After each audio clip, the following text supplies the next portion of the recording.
Usa may mga stand na to ana. Usa may stand na ko ana nga nakagubot ito style mga transgender nga Pinoy o mga Thai.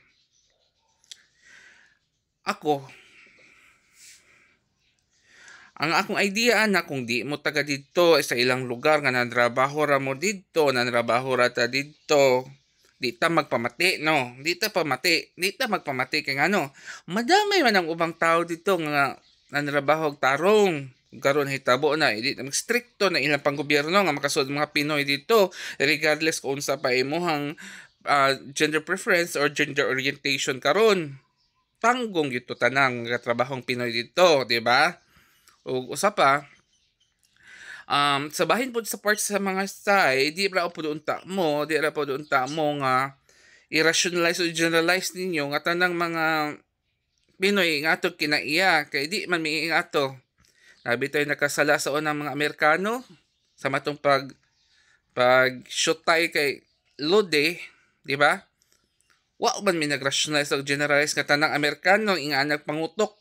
Di man mi ingana. Di man mi racist. Sama ninyo mga Thai. So kung i-English na ko, we Filipinos are not racist like you Thai or what happened today with Thai, with the issue about the commotion between the transgender people of Thai and Philippines. That's it. Okay? And hopefully, you will be enlightened with your mind that not all Filipinos behaves like that. Because on our part, we're not thinking that all Thai has an attitude and behavior like the one that creates commotion and conflict between the Thai and Filipinos. That's it. Okay? Hope you understand. And tsaka daghan po kog mga friends din sa FB nga Thai and we're in good terms naman. We're in good terms. Nothing from the situation that complicates our friendship or ruin our friendship.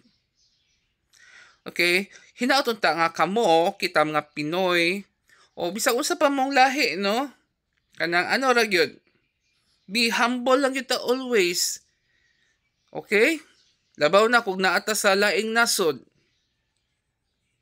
Kabaw na ta, di ba? O di imo kaya nga moadto sa langyaw nga nasod kay putungon kag ulo oy pagpuyo dinhi sa Pinas oy pagpuyo. Okay? Uy, wa mo.